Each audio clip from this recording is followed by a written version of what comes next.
आध्यात्मिक कहानियाँ।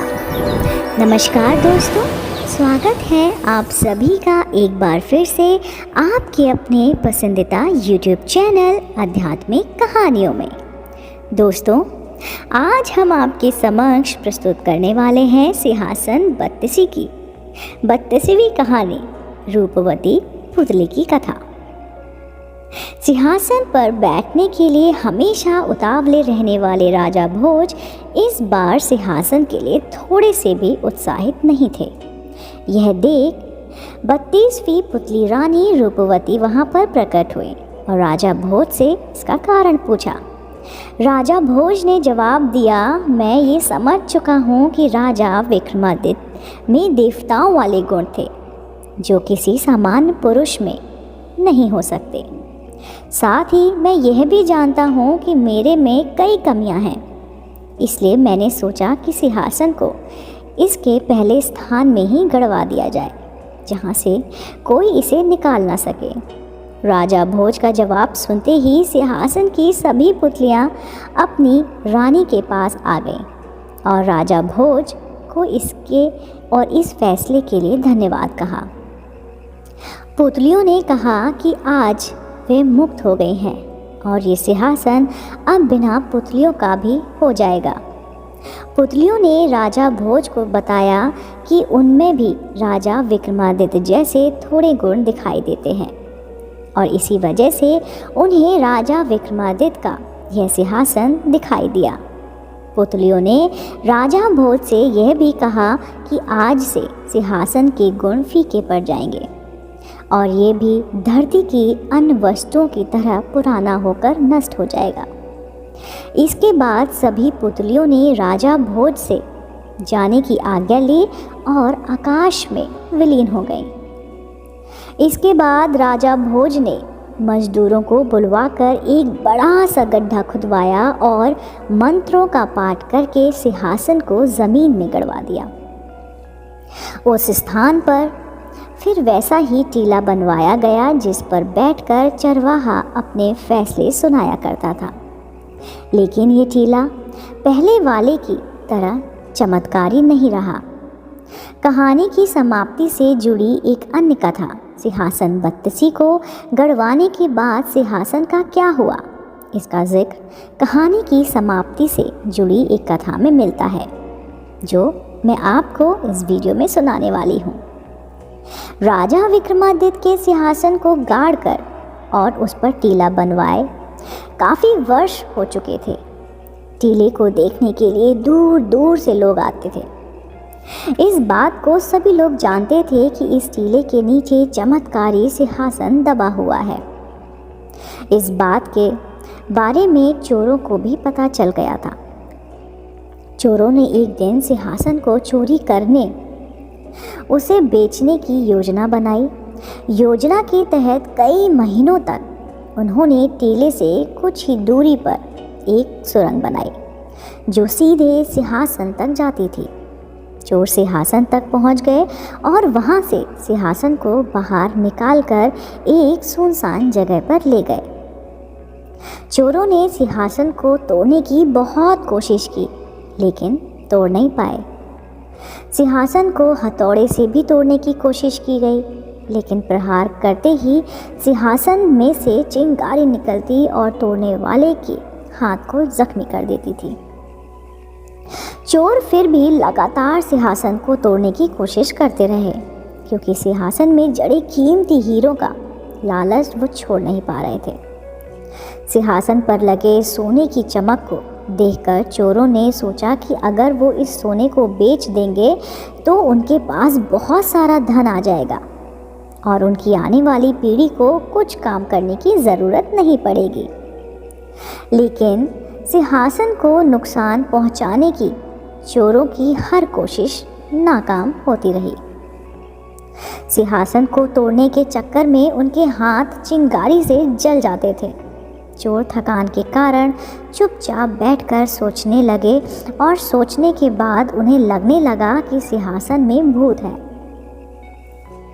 चोर आपस में बात करते हुए कहने लगे कि सिंहासन में भूत होने की वजह से ही राजा भोज ने इसे अपने पास नहीं रखा और इतनी कीमती चीज़ को ज़मीन में गाड़ दिया। चोरों ने सिंहासन को छोड़ने का सोचा, तभी चोरों के सरदार ने कहा, अगर सिंहासन को तोड़ नहीं पा रहे हो तो इसे दूसरी जगह ले जाकर बेच आएंगे। अपने सरदार की बात सुनकर चोरों ने सिंहासन को कपड़े से ढक दिया और दूर राज के लिए रवाना हो गए। वे सिंहासन को लेकर एक ऐसे राज में पहुँचे जहाँ कोई राजा विक्रमादित्य के सिंहासन को और उनके बारे में नहीं जानता था। चोर जोरी के वेश में राज के राजा से मिलने गए और राजा को हीरे मोती से जड़े सिंहासन को दिखाते हुए कहा कि वे बहुत दूर रहते हैं और उन्होंने अपना सारा धन इस सिंहासन को तैयार करने में लगा दिया।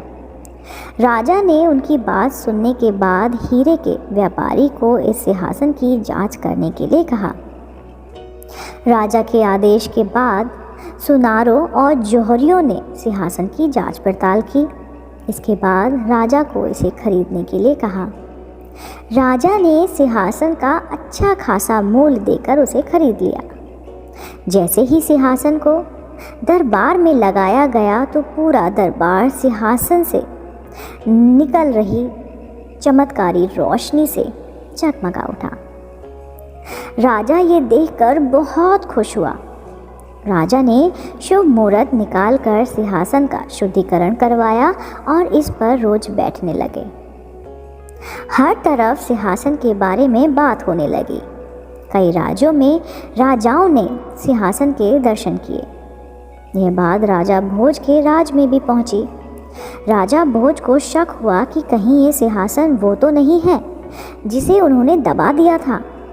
राजा भोज ने तुरंत अपने सैनिकों के साथ इस बारे में बात की और मजदूर बुलवाकर टीले को खुदवाने का आदेश भी दे दिया। आखिरकार राजा भोज को जिस बात का शक था वही हुआ, सिंहासन चोरी हो चुका था। अब राजा भोज मन ही मन ये सोचने लगे कि कोई और राजा इस सिंहासन पर विराजमान कैसे हो गया। क्या उस राजा में विक्रमादित्य जैसे गुण हैं? अपने सवालों का जवाब जानने के लिए राजा भोज उस राज्य की ओर रवाना हुए। राजा भोज लंबी यात्रा तय करने के बाद उस राज्य के राजा से मिले। राजा भोज का खूब आदर सत्कार किया गया और यहाँ आने का कारण भी पूछा गया। राजा भोज ने सारी बातें राजा को सच सच बताई। राजा भोज की बातों को सुनकर राजा सोच में पड़ गए और कहा, मुझे किसी तरह की तकलीफ नहीं हुई इस सिंहासन पर बैठने में। राजा भोज ने ज्योतिषियों से सलाह की और इस निष्कर्ष पर पहुँचे कि शायद अब सिंहासन का चमत्कार खत्म हो चुका है और सिंहासन में अब सोने की जगह कांच के टुकड़े रह गए हैं। सिंहासन खरीदने वाले राजा को ज्योतिषियों की बात पर भरोसा नहीं हुआ। राजा ने कहा, सिंहासन लेने से पहले जौहरियों से इसकी अच्छे से जांच करवाई गई थी। फिर जब दोबारा इस सिंहासन की जांच करवाई गई तो पता चला सिंहासन की चमक फीकी पड़ चुकी है और सिंहासन में हीरे मोती नहीं बल्कि अब कांच के टुकड़े लगे हैं। राजा ने अपने पंडित से सिंहासन को ठीक से देखने के लिए कहा। सिंहासन को देखने के बाद पंडितों का कहना था कि इस सिंहासन का चमत्कार अब खत्म हो चुका है, क्योंकि यह सिंहासन शुद्ध नहीं रहा। पंडितों ने कहा कि अब इस अपवित्र सिंहासन का शास्त्रों के अनुसार विधि विधान के साथ अंतिम संस्कार कर देना चाहिए। इस सिंहासन का समापन जल में कर देना चाहिए। राजा के आदेश पर सिंहासन को कावेरी नदी में प्रवाहित कर दिया गया। इसके बाद कई राजाओं ने सिंहासन तक पहुंचने की कोशिश की, लेकिन सिंहासन किसी के हाथ ना आया। अब कई लोगों का विश्वास है कि यह सिंहासन उसी को मिलेगा जिसके अंदर राजा विक्रमादित्य जैसी खूबियाँ होंगी। कहानी से हमें क्या सीख मिलती है? इस कहानी से हमें ये सीख मिलती है कि इंसान को उसके कर्म के अनुसार ही फल की प्राप्ति होती है। इसलिए अच्छे फल के लिए अच्छे कर्म करना बहुत ज़रूरी है। दोस्तों, उम्मीद करती हूँ आपको मेरे द्वारा सुनाई गई आखिरी कहानी सिंहासन बत्तीसी की 32वीं कहानी रूपवती पुतली की कथा पसंद आई होगी। अगर आप मेरे चैनल आध्यात्मिक कहानियों में ऐसी ही पौराणिक और आध्यात्मिक कहानी सुनना चाहते हैं तो मेरे चैनल को तुरंत लाइक कीजिए, शेयर कीजिए और सब्सक्राइब करना बिल्कुल ना भूलिए। मैं आपको मिलती हूँ जल्द ही इसी चैनल पर नई रोचक जानकारी और कहानियों के साथ। आप देख रहे थे आपका अपना पसंदीदा YouTube चैनल आध्यात्मिक कहानियाँ।